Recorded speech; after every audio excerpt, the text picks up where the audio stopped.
Welcome back to the Sherry Ricard Show, a podcast where faith and business intersect to inspire you and empower you as women. Each week, I'm sharing powerful messages of faith, offering practical business advice, and discussing strategies for achieving success. I'm featuring insightful conversations with industry leaders and faith-driven women, providing you with tools and inspiration to grow your business while staying true to your spiritual values. Now let's get ready, ladies. Let's rise, pray, and conquer, and let's dive in. My guest, Nicole Wood, is a solution-focused counselor with a master's degree in pastoral counseling and bestselling author and co-founder of The Prayer Fountain. Her latest book, Breakthrough Prayers and Declarations, empowers readers to overcome life's toughest challenges by leaning into faith and the power of prayer. She's known for her belief that nothing is impossible for God, while Nicole helps individuals transform their lives through counseling and spiritual guidance. Through The Prayer Fountain, she inspires hope to people worldwide, offering tools to strengthen their faith and find healing. Hello, Nicole. How are you? Hello, I am doing great. Thank you. How are you today? I'm good. And so we'll just let everybody know how we know each other.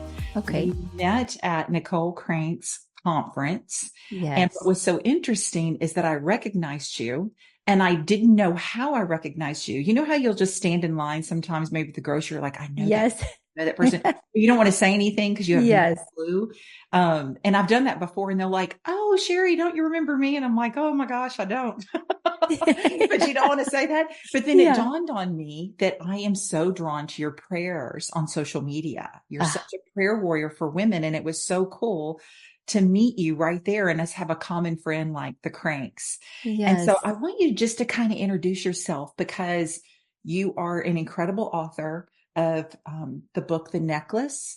And you also have another book, Prayers the Devil Hates, which I love that. We're going to talk about that too. And both your husband and yourself have an incredible online ministry, really, prayer ministry. So just introduce yourself and we'll just get into it and talk about your books. Okay, that sounds great. Well, first of all, I just wanted to say thank you for having me on your show. I was just so excited to meet you in person too, because that day once I saw you, I was like, and you introduced yourself, I was like, oh my gosh, I love her. And I knew exactly who you were too. So that was just definitely a God connection. And so thank you for having me, and thank you for all that you're doing. I can't wait to get into all the things that you're doing too. It's so great. And my name's Nicole. A lot of people call me Nikki, and I just absolutely love to pray for people. I always have. My dad was a pastor, and so I've kind of grown up in the church world and in the ministry, and I've just always seen his faithfulness in my life. And then I married a pastor, of course. And so, we're just surrounded by, so many great, incredible miracle stories from the time I was a little girl until now. And, God has just put it on my heart to just pray for people, and, my husband's as well, and just to do anything we can that he leads us to. And we've just seen him do some really great things. And the book that you had mentioned, the necklace book, I didn't know if we were going to talk about it today or not. So I brought a little, it is seriously one of the most amazing stories, and I'm going to try to get through it without crying. So I understand that, because sometimes when I talk about my son and my story, I do the same. It just depends on the day, right? Oh, yes. And I just can't even imagine what had happened. Long story short, I'll try to. So you stop me if you have questions, or you tell me we're ready. What you think. So basically, I was in the kitchen one day, and God just spoke to me and told me, you have to share this story. And so it's a true story based on a necklace. And this necklace had a mustard seed in it.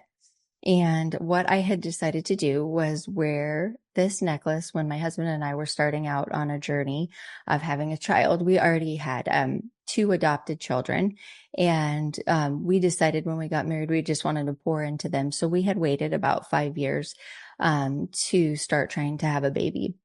And so I told my husband, no matter what this journey looks like, I just am going to wear this necklace. And it said, with God, all things are possible, and had this little mustard seed. Well, had no idea what it was going to turn into. And so I wore it. And for about 6 or 7 months, we had continued to, try to get pregnant and going through the emotions. And I was older at the time. And so, I talk about in the book what they consider to be a geriatric pregnancy. Yeah, when you're older. And so you're going, wait a minute, geriatric pregnancy, what does this mean? There's so much. And so I was just praying. I was in my early 30s. And so was my husband, and we put it in his hands, and month after month went by. And, eventually I ended up pregnant. And, in the beginning, I talk about how, there was trials that we went through, with bleeding and different things like that. And constantly God was our source of faith and praying. And I had this necklace on, not as anything other than, just a reminder of that faith. Right. And so, I end up having a very healthy pregnancy, and my son ends up in the intensive care unit. And I still have the necklace, and, going through all of that. If anybody's ever had a child in the intensive care in NICU, it is just very overwhelming, emotional, all that you're going through. But God had his hand on him, and he survived. He had sepsis in his blood, from an illness that came, a very long story, but he's okay. He's 10 today.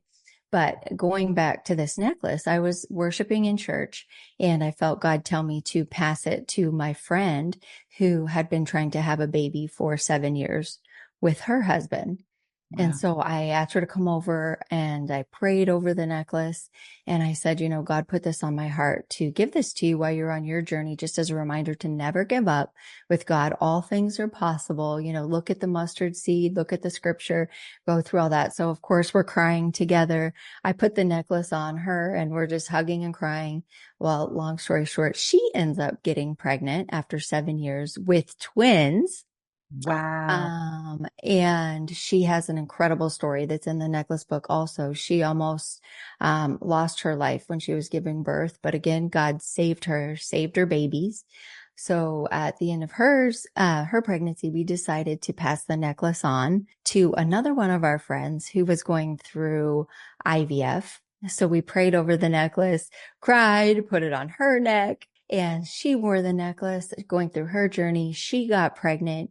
And her story is in the book also. We just kept seeing all these miracles take place, story after story. And not that there was power in this necklace, but it was just, obviously God's supernatural power at work in his Holy Spirit in each one of us. So then she has the necklace, and she decides to pass the necklace on to somebody she knows who's going through IVF.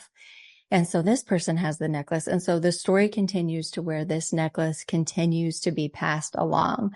And in the book, we share all these miraculous stories of these women. And there's so much. There's IVF, and then there's loss, because some of the women suffered great, great loss.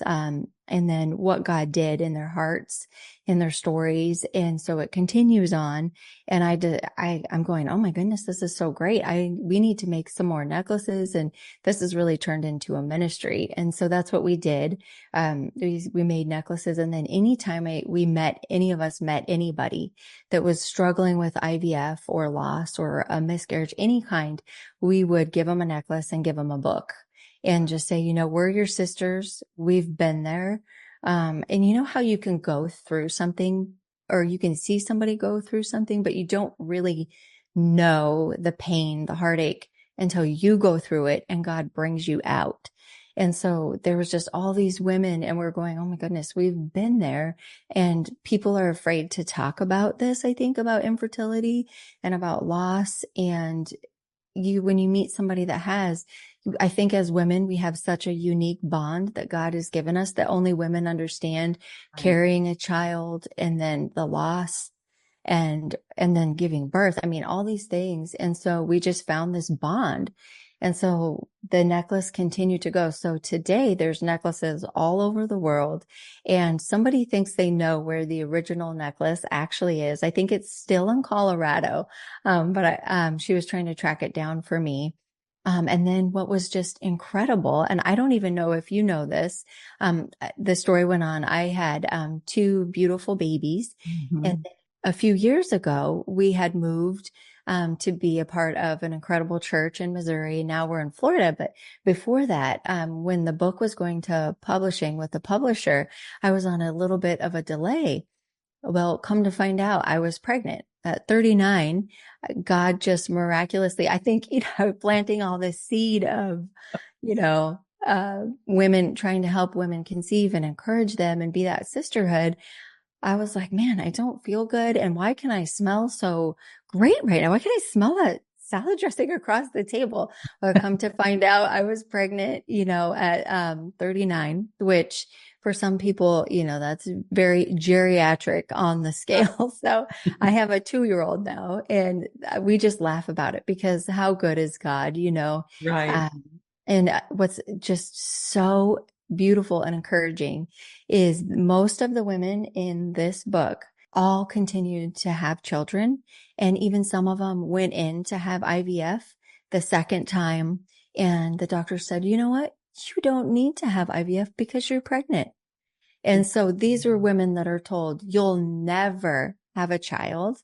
You will never this, you have this disease, you have this, you have that, all these odds stacked against them where people would just feel in a corner, the husbands and the wives, their dream of having a child is not going to happen according to these doctors. But then God shows up, but God, But God. and almost every single one of them that wanted to have a child has a child today. And we just talk about it of how good is God. And so that's basically the story of the necklace, was a real necklace that just God decided, hey, let's encourage people and pray for people and pass it on. And then we just saw miracle after miracle happen. And it was just too good not to share. So there's this community of women that are there for each other. And that's my hope and my dream, is just to continue to encourage anybody that is struggling with infertility or loss. And that was another big part of it. Right before I was finishing writing the book, I also had a miscarriage. That was the part of it where I was saying I never really understood. I've had so many friends that have gone through significant loss and grief and heartache. And, I always want to be there for them and always want to share the word and be a light for them. But I didn't truly understand what that felt like until I was in the depth of what it feels like to go through a miscarriage emotionally and physically. And so I definitely like to talk about that part as well when people ask about it, because as the real heartache of trying to pull yourself out of loss, and how do you encourage people with hope, with real hope? Right. And that's a big part of it as well in the book, Right. is the hope. And then, trusting God, and not, what I learned, I think for me the most, was not asking why, but more focusing on the who of who I trust, trusting the Lord that He understands the beginning from the end, and that I had to trust Him with everything in my being, physically and emotionally, and with this baby that, that God knew what I didn't. And I trusted Him, and, going through the grief experience. And I remember my husband said after this happened, we're packing up the family, we're getting in the car, and we're going to go on a vacation, and you're going to heal. And I remember my friends had sent me flowers and plants, and I didn't pack anything else. I grabbed all my plants, and I was sitting in the front seat of the car holding all the plants. And he's like, are you going to hold those for 10 hours in the car? And I was like, yes, I am. And when I need coffee, just, put the coffee in there. I'm holding my plants. And to this day, we can laugh now. I brought my plants with us and I still have them in my kitchen. I brought them with me, my flowers, and I was holding them, and I was just trusting God. And now, years later, I see that He gave me, my surprise Caden, who's the little 2-year-old running around, just so much joy. And so really the necklace, is a book of faithfulness and hope and God just doing the impossible. Especially, I believe that when somebody tries to tell you something's impossible, that's when God just shows up the biggest. When you feel like you're backed against the wall and you can't get out, God says, no, I am here. I can do this. All things are possible through me. Put your strength in me. Put your trust in me. I'm your hope. I'm the Alpha, I'm the Omega, the beginning and the end. I can do this. Just trust me, lean on me, and I'll get you through. And so it's definitely a journey, and just seeing how God's continued to use it. And even now today, when we meet people and share it, oh my gosh, thank you. I don't have anybody to talk to about this. I felt so alone. And even my husband feels, like he's in a struggle. Right. So it's just there's so many people that go through it, and such a common problem, and not a lot of people talking about it. So that sums up the necklace. I love that you said, you went through that loss and you didn't understand it, but you didn't ask why. And, I was having a conversation with someone yesterday that's going through incredible struggles. And they said, I can't focus on anything or anybody but myself and what I'm going through. And I said, and there lies the problem. Because if we sit there and we continually ask God, why is this happening? Fix this for me. Why is this happening? What I found, just like you did, is when you started reaching out to people that were going through those same struggles, you started feeling that little bit of healing, because we're not going to have the answers right here on earth, right? Exactly. We may get the answers when we get to heaven if God chooses. I don't know. I've never been to heaven, so I don't know. We can only speculate and trust in God's word of what we're going to get. But that was the thing that I believe that was the hardest for me to let go of when Bryant died, was stop asking why. Yeah. Because I would just lay in a fetal position and, eating I call it my drug of choice, which was peanut M&Ms. I would just lay there and just eat my drug of choice and ask God, why me? Why me? Why Bryant? Why did you do this to me? And it kept me in such a deep depression and a downward spiral with continually asking that question of why. And God was trying to tell me, don't ask me why, just move forward. I'm going to walk with you. Don't, there's no why. You have to trust that every plan that I have for your life is the plan that was meant to be. And we were all born on purpose for a purpose. We've heard that a million times. So I go, well, what was Bryant's purpose? And I can look around 17 years later, because I lost him this year for as long as I had him. And then I can look 17 years later at the friends and family that after his death, literally they suffered and struggled, of course, but they took that and they became so much. It's incredible. The friends that he had that became physicians, lieutenants in the Air Force, surgeons, all of these people, athletes. And it's just incredible. And they will still talk about the story of Bryant, their high school friend. He still has the scoreboard out at his high school, has his name on it. His name is written on the dugout, that the boys don't even know him, but they still tap on their way out. And, there's a monument out there for Bryant 17 years later. And so the story continues, and that keeps me going, knowing that people continue to hear about the story of Bryant and how incredible he was, and the things that I found out about him that I didn't even know. I knew he was incredible, and I knew that there was something special about him. But as those stories kept coming, I knew it just confirmed what I already knew. But when you say that you started helping other people, that's exactly what I did, Nikki. I didn't want to. Yes. I didn't want to, right? I was that person that went, really, God? Really? Because see, I don't want to be that person. I don't want to be the person that you're going to use to help other people, because I need help. And what I realized is my help came from, and my healing came from helping others. And there's always that part, right? There's always the part in the heart that's missing, because I'll never say that I'm completely whole with Bryant being gone, but God has healed.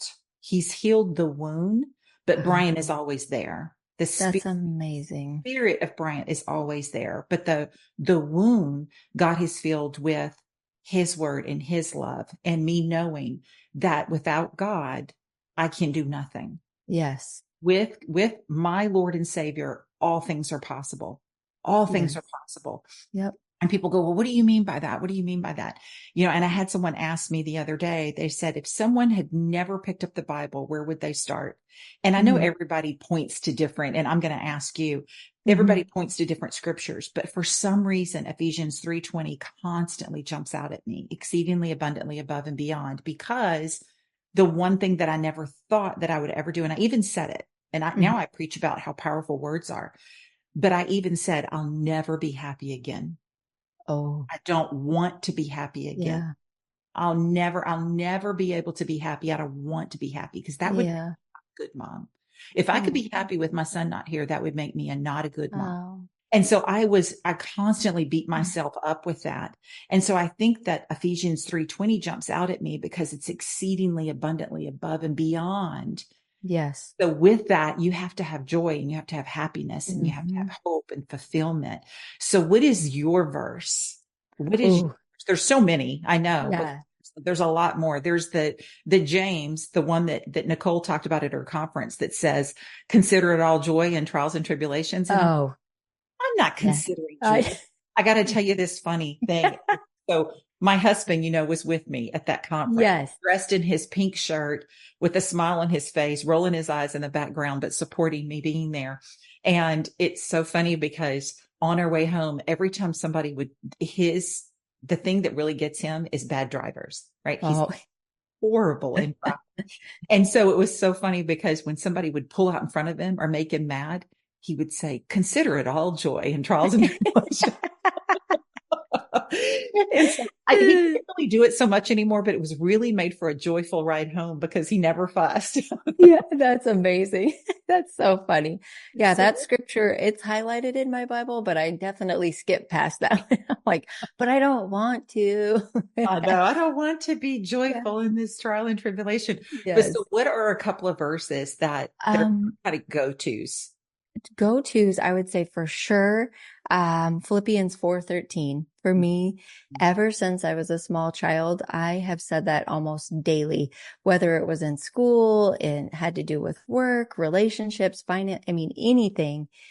God's strength is what has always gotten me through, and anything good that's ever happened to me, anything good I've ever done, anything that I can say, it was always God. It was God. It was his strength. And it was what got me through day after day through trials and different seasons in life, because we all know there's so many different seasons, and it's always his strength that gets me through. And then another one of my favorites is trust in the Lord with all your heart, lean not into your own understanding, There you in all go. your ways, acknowledge him, and he will direct your path. I just feel like for me that one is huge, because again, if you're trusting him and he's going to guide you, what's next? Where should I go? What should I do? What's his will? Because in his will is the safest place we can ever be. Like you were saying, we don't understand why, but we know if we're in his will that we're safe, that it's God's will, it's God's plan. The scariest thing to me is being out of God's will for my life or my kids, anything that was outside of his will. That's scary. But if you know, like you said, it was, we don't know why, but things are a part of his plan and we trust that plan. Right. I can have peace. I can lay down at night and go, okay, if I'm in God's will, everything's going to be okay. I can trust him. Right. He's got what's next. So I think those are my two top favorite. But I have so many. Yeah. I know I do. I have so many, but that Ephesians 3:20 always jumps out at me. And I love yours too. One of the things that we talked about in church yesterday, Pastor Russ is so amazing. I love him. Uh, we talked about, of course, after the storm, we talked about weathering the storms that we have. Mm, And this is just kind of part of that. And he gave the promises that God gives us. And one of them is that he doesn't promise us to not go through the storm. Right. yep. And just us going through Hurricane Milton, of course, I go to First Assembly Church in Fort Myers, Okay. right, not far from Cape Coral, just 10 minutes over the bridge. And one of the things that he wanted to talk about was, yes, the storm and what we have to do for other people. But then he said also he used that as his sermon to talk about our personal storms. And God never says, and I've had people say, well, why does God make this happen? Why is this happening? God doesn't make that happen. He Right. never promised us no storms. Yeah. He promises to be with us, to That's walk right. with us, give us peace, perseverance through the storm. But we have to lean on him. And I think what some people don't understand is that you have to trust, but you also have to believe. Yes. So you can open the Bible and you can read it, but if you don't believe what you're reading, that's where you're lacking your faith. Yeah. Right? We Amen talk to about that. gratitude, being thankful for the things that God has done in our life. But we talk about faith. People say, well, I have the faith. Well, do you believe that God is going to pull you through? Well, I don't know if he's going to pull me through. I don't know if that's what he wants for me. No, he's going to pull you through. It may not end the way that you thought it would. It may not turn out exactly like you want, but that's because God's will may be this, not that. Exactly. Yep. And who wants to be out of God's will? I don't, because there's I don't. danger out there outside of God. Yes. Yep. The enemy Exactly. comes to kill, steal, and destroy. And if you're walking outside of his will, he's prowling like a lion to come. Oh, yes. I Yep. don't want anything outside of his will. There's a lot of things that we do want, material things, right? Blessings, people, babies, our children, what we want for them. But anything that our children go through, God promises to be there. It says that our children will be mighty in the land. I believe that. I pray that over my children. God, you said my children will be mighty in the land. And anytime my kids are struggling, that's my prayer. You said that you would walk with them. My children will be mighty in the land. I believe that my son in heaven is mighty in the land of heaven. Amen. He is. And so when someone asks me, how many children do you have? I have 3 children. I have 2 that live on earth. I have 1 that lives with Jesus, but all 3 of my children are mighty in their land of where they are. That's and right. I think it's the fact that you guys pray with people in your prayer ministry. I want you to talk about that, because you do have the book, Prayers the Devil Hates. And I just want you to know that is on my list to read next. I'm finishing Nicole Crank's book, and that one is next. And the necklace, if I can get through that without crying, I want to send that to a friend of mine. She's incredible. She's one of my team members. And like I told you, she is going through infertility right now. And I want to share that book with her. So tell us a little bit about Prayers the Devil Hates and where that came about, because I believe you and Joe, your husband, did you guys write that together? Yes. Yep. We did. And first too, I want to definitely send your friend a book and a necklace, so she can have it and then maybe one day pass it on. I'll be praying with her, and then I cannot wait to hear when she's pregnant, and then she can pass it on to somebody else on the journey. And then, yes, my husband and I have a few books. We actually just finished another one that's so good that you had mentioned too, about life and death are in the power of your tongue, and declarations of speaking over your life too. But Prayers the Devil Hates. Oh my goodness. Boy, does the devil hate our prayers. Every single one of them, not just a few, but every one, because there is so much power in prayer, because God changes everything. Prayer changes everything.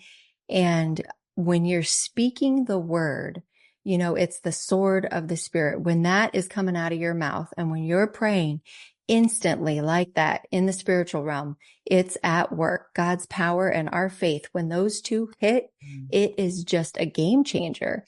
And so we decided a couple years ago, well, what do we have? What can we do to make an impact? Because there are so many people around us that are hurting. And I told my husband, well, you know what? We have social media and we have prayer. So I'm just going to jump on and I'm just going to start praying for people. And we'll just, if it helps one person, then it's totally worth it. And then we just saw God do the most amazing things, where we would just get these prayer requests to come in. Can you pray for this? Can you pray for that? I've been far from God, or even we've had so many salvation prayers. I just came to know the Lord, but just incredible, miraculous things. And so, we both just started putting out, daily prayers and praying for all kinds of things, for all kinds of people all around the world. And I was mentioning to you, we get messages like every single day that are like, for example, I was going to take my life, but God sent me to this prayer and I can feel him right now in my house. And I have chosen to walk with him, and I'm going to give him a try, and I'm going to pray with you every day. And then we get messages back, and I'm still sticking with it. God has been with me through this journey. And now even I'm a better mom. I'm a better husband. Our home is better. God is at the center of our home now. We started going to church. We're reading the Bible. We pray with you every day. And we sit here and we just cry together over all of these prayers that come in. And just seeing what God is doing, it's incredible. He's just moving mightily in prayer. I mean, people are desperate for prayer. They're desperate for Jesus, that emptiness that only he can fill. And I think when you put yourself out there and you say, God, use me, I want to bring you glory. I want people to come closer to you. That's exactly what he does. And so we have just seen such incredible things. Just all these people just so touched and so moved, even in other countries, where, they're reaching out and saying, I'm going to share this with my little village, and we're going to do this, and we're going to do all this stuff. And God is just, he never ceases to amaze me with his miracles, and the miracles that are happening with all the prayers. And you stop and go, well, of course, because it's God's word, it's his power that's at work in those declarations and those things that you're speaking over your life. And as you mentioned, it's when you actually get it from your head to your heart and you believe, you actually have that revelation of Jesus and who he is, and the revelation of the Holy Spirit inside of you and his power. It changes everything. And so I encourage people, even right now listening, that whatever you're going through, just pray and reach out to the Lord, because he is there with you. He will never leave you, never forsake you. And his word is so powerful. It's alive and active. And when you start confessing his word over your life and over your situation, it will change. God's promises are yes and amen. They're for you. They're yesterday, today, they're forever. And when you trust in him and you trust in his word and you start praying and believing, everything changes. And it's his promise. They are for you, and not just, sometimes we go, it's just for this person, or it's just for their situation. It couldn't quite possibly be for me. What I'm going through is too much. I've sinned too much. I've done this. I made this mistake. I'm too far in debt. I'm too old. I can never this. I can, whatever it is. No, God is with you, and you put your faith and your hope and your trust in him, and wait with a spirit of expectancy to see what he will do, and he will do it. And so that I just encourage you today to pray and to stand on the word and put your hope in him and watch and see what he will do. Oh, I love that, Nikki. Sometimes I'll go and see if I've missed a prayer. I'll go and look for your prayer. I'm like, okay, do you have a prayer? That means so much to me, because they're so powerful, and you and your husband are so anointed in prayer that I think it's incredible what you guys are doing. Thank you so much. I think it's so incredible. I am so thankful and grateful that God connected us, because me too. I know it was a divine connection. When we saw each other, we knew we knew each other from something, but we just didn't know what.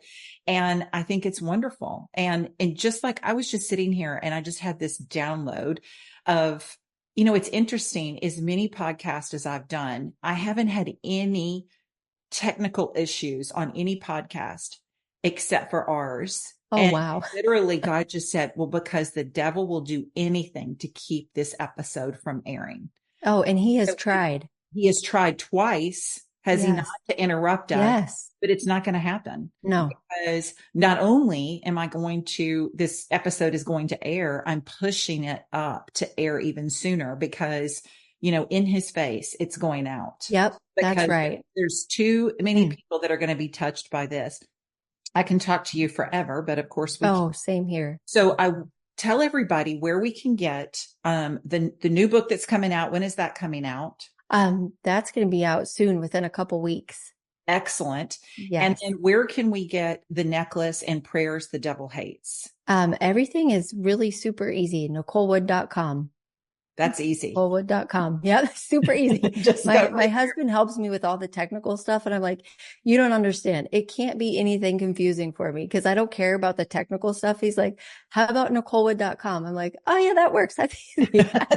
I can remember that. I can remember my name.com. And it's really interesting too, because my show for the longest was called Real Girl Talk podcast. Oh, I love that. And I changed it to the Sherry Ricard Show, not because I'm glorifying my name. It was more of a business decision, but I had people, strong leaders like Nicole Crank and other women in ministry that said, people know who you are, Sherry, and they can't always remember the podcast name. So you need to have, so I changed my Instagram to the Sherry Ricard Show. I changed my show to the Sherry Ricard. I love it. And even though it's spelled with a C, people they still find it. Yeah. But it's interesting because when people say, well, what's the name of your podcast? And I used to say Real Girl Talk, they would mess it up. But when I just say, oh, it's my name, the Sherry Ricard Show, they remember it later on in the conversation. Yep. Yeah, that was smart. I was like, so yeah, it's kind of easy to remember your own name, right? Yeah, exactly. Well, okay. So we can find you at NicoleWood.com, and your husband, he has a YouTube channel. Yeah, he has a YouTube channel. He's on Instagram, TikTok as well, Joseph Wood. And he has joewoodstuff.com as well. So we're really into keeping things with our name, as are you. So wise decision. We can remember our name. So this is a tip, like a business tip for the audience that's listening. If you don't know what to name your website or anything, just start with your name. Yeah, start with your name. Keep it simple. Keep it simple. Thank you, Nikki. I love you so much. Oh, thank you. I love you so much. You have totally filled my heart today. I just admire you and respect you so much. You're just so amazing. So thank you so much. I've enjoyed it. I could literally sit here all day and talk to you. I know. Thank you. I appreciate that. I needed that today. So I appreciate it. Me too. Thank you. Thank you for filling my cup. You too. Thank you so much for tuning in to this episode of the Sherry Ricard Show. I hope you feel inspired and empowered to take action in your life today. Before we wrap up, I'm excited to share that 2025 is going to be an incredible year for transformation. I am offering an exclusive Queen Bee coaching opportunity designed to help you rebuild, transform, and prosper in every area of your life. Plus, we're gearing up for the Queen Bee Transformation Conference and Retreat. This is going to be a life-changing event where we will dive deep into faith, healing, and the power of creating the life that you deserve. This is your time to reclaim your story, and I'll be right here with you. Be sure to subscribe to the show, share it with someone who needs a little encouragement today. Follow me on social media at The Sherry Ricard Show for updates on everything we have coming your way. Until next time, keep shining and keep believing, because you are chosen and you are loved.